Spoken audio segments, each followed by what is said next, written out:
बिस्मिल्लाहिर्रहमानिर्रहीम। अस्सलाम वालेकुम मेरे प्यारे दोस्तों। उम्मीद है अल्लाह दे फजलो करम नाल आप सब खैरियत से होंगे। दोस्तों, आज हम इस वीडियो में बरसगीर की पाक हिंद एक ऐसी मशहूर और मारूफ पाक हस्ती के बारे में जिक्र करेंगे जिन्हें दुनिया सैयद अली हजवेरी और उर्फ़ आम में हज़रत दाता गंज बख्श के नाम से जानती है। और एहसान जाने वाले रास्ते पर एक खानगाह थी जिसके निचले कमरे में एक मुसाफिर ठहरा हुआ था। इस मुसाफिर ने मोटे और खरदरे टाट की एक गठरी पहनी रखी थी। इसका कुल सामान एक आसा और कूजे पर मुश्तमिल था। खानगाह के ऊपर वाले हिस्से पर चंद अफराद बैठे हुए थे। इस हिस्से से ताज़ा खानों की खुशबू आ रही थी। यकीनन वो रात का खाना खा रहे थे। लेकिन अजीब बात ये थी, निचले कमरे में ठहरे हुए मुसाफिर को इन लोगों ने सिर्फ एक सूखी हुई रोटी दी। जब ये लोग खाना खा के फारग हो गए तो उन्होंने खरबूजे काट कर खाने शुरू कर दिए। इस वक्त भी ये पसंद न किया कि अल्लाह ताला की अता करदा नेमत में इस मुसाफिर को शरीक कर लें। इन्होंने मजीद सितम ये किया कि खरबूजे के छिलके इस मुसाफिर पर फेंकना शुरू कर दिए। लेकिन मुसाफिर ने इस मेहमान नवाजी का हरगिज़ बुरा न माना। वो अल्लाह ताला से दुआ करते जाते और इस बदसलूकी को बर्दाश्त करते जाते। और इस मुसाफिर ने बाद में एक अजीम किताब लिखी जिसमें इसने वाक़े को बयान करने के बाद उन्होंने लिखा, इस तरह की मुसीबत उठाने की वजह से मेरी एक मुश्किल हल हो गई जिसके लिए मैं मुजाहदे कर रहा था और सफ़र की मुश्किलात उठा रहा था। ये मुसाफिर थे अज़मतों मार्फत के आसमान के सितारे हज़रत सैयद अली हजवेरी, जिन्हें दुनिया हज़रत दाता गंज बख्श के नाम से जानती है। आप आलमे दीन के माहिर और सच्चे पक्के बाअमल इंसान थे। आपने अपनी पूरी ज़िंदगी शरीयत के अहकाम में अमल करते हुए गुजारी।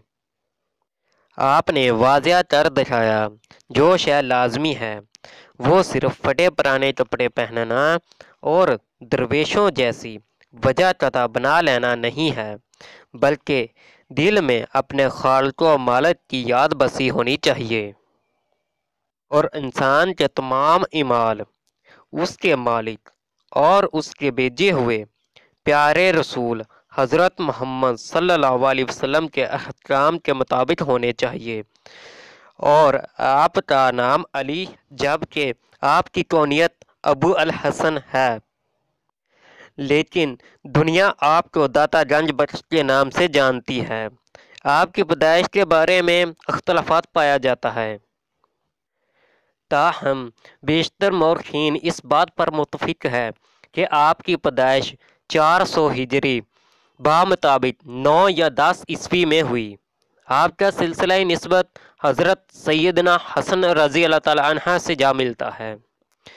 हज़रत अली हजवेरी की पैदाइश जिस ज़माने में हुई, सल्तनत गजनी पर महमूद गजनी की हुक्मरानी थी और ये सल्तनत गजनी के दौर का ज़माना था। हज़रत अली हजवेरी एक इल्म दोस्त घराने से तल्लुक़ रखते थे और आपका ख़ानदान सूफिया का ख़ानदान था। क्योंकि आपके मामू का लक़ब ताजो औलिया था, आपके मामू की इज़्ज़त और शोहरत का अंदाज़ा यूँ लगाइए कि जिस महल्ले में आपके मामू की तदफीन हुई वो भी ताजो औलिया के नाम से मशहूर हो गया। एक रवायत के मुताबिक हज़रत अली हजवेरी अपने शेख तरीक़त हज़रत अबू अल फ़ज़ल के पास दमिश्क के नेवा में एक बस्ती बैतुल जिन में मौजूद थे। जब मोहम्मद बिन हसन का वक़्त आखिर आया तो हज़रत अली हजवेरी को फरमाया आप लाहौर चले जाएं। जबकि दूसरी रवायात के मुताबिक हज़रत अली हजवेरी सुल्तान महमूद गजनवी की फ़ौजों के साथ लाहौर आए। हज़रत अली हजवेरी को दाता गंज बख्श का खिताब कैसे मिला, इस सिलसिला में एक रवायत ये है। जबकि हज़रत ख्वाजा मयूद्दीन चिश्ती जो कि 500 ہجری بامطابق 1006 عیسوی پر آپ کے مزار پر تشریف لائے تھے۔ وظیفہ مکمل کرنے کے بعد جب آپ واپس جانے لگے تو آپ نے یہ شعر پڑھا: گنج بخش فیض عالم مظہر نور خدا، نہ کسارا پیر کامل کاملہ دا رہنما۔ اس کے بعد لوگ علی حجویری کو گنج بخش کہنے لگے اور عقیدت مندوں نے اس میں لفظ داتا کا اضافہ کر دیا، لیکن زیادہ صحیح بات یہ ہے کہ لوگ علی حجویری کو ان کی زندگی میں ہی گنج بخش کہنے لگے تھے، کیونکہ آپ بہت سخی اور مہربان انسان تھے، جس کی شہادت خود آپ کی تصنیف کشف الاسرار سے ملتی ہے، جس میں آپ نے فرمایا: اے علی، خلقت تجھے گنج بخش کہتی ہے، حالانکہ تیرے پاس کچھ نہیں ہے۔ اس بات کو اپنے دل میں جگہ مت دینا، کیونکہ گنج بخش اور رنج بخش صرف ذات خدا ہی ہے۔ اس لیے یہ بات ظاہر ہے کہ آپ اپنے لیے اس لقب کو پسند نہیں فرماتے تھے۔ آپ کی احتیاط کا عالم یہ تھا کہ آپ خود کو خبردار کرتے تھے کہ لوگوں کے کہنے سے خود کو گنج بخش نہ سمجھ لینا اور نہ ہی ضرور کرنا، کیونکہ دینے والی ذات صرف اور صرف اللہ تعالیٰ کی ہے۔ حضرت علی حجویری شریعت کا بڑا علم رکھتے تھے۔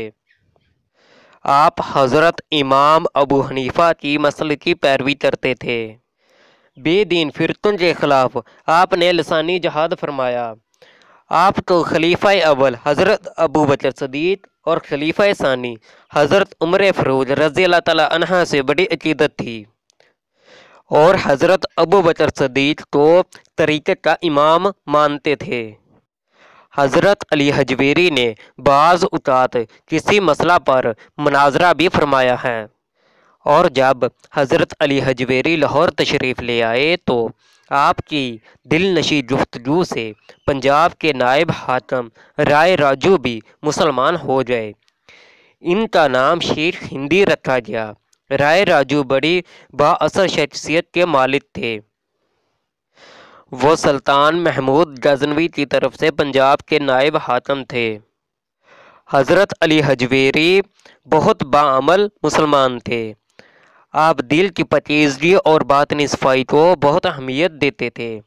ظاہری وجہ زدہ درویشوں جیسی بنا لینا اور اعمال کا شریعت کے مطابق نہ ہونا آپ کو سخت ناپسند تھا۔ شریعت کی پابندی کے سلسلے میں آپ کی احتیاط اور کوشش کا اندازہ اس بات سے لگایا جا سکتا ہے کہ علم دین کے اصول اور تبلیغ کے سلسلہ میں 40 سال سفر کیا، لیکن اس پورے سفر کے دوران آپ نے نماز باجماعت ادا فرمائی۔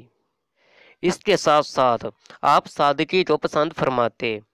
آپ اصول علم کے لیے سفر پیدل فرماتے۔ آپ سفر کے دوران اکثر سادہ لباس پہننا پسند فرماتے۔ آپ کی طریق وفات کا معاملہ بھی الجھا ہوا ہے، بشرطِ مورخین نے طریق وفات 465 ہجری بامطابق 1072 یا 73 عیسوی درج کیا ہے۔ البتہ آپ کے مزار پر آپ کی طریق وفات 465 ہجری درج ہے۔ حضرت علی حجویری کا مقبرہ ایک روایت کے مطابق سلطان ابراہیم غزنی نے تعمیر کروایا۔ تو دوستو، یہ تھی میری آج کی ویڈیو۔ امید ہے کہ آپ کو میری ویڈیو پسند آئی ہوگی، تو اپنے دوستوں کے ساتھ شیئر کریں اور میرے چینل کو سبسکرائب کریں۔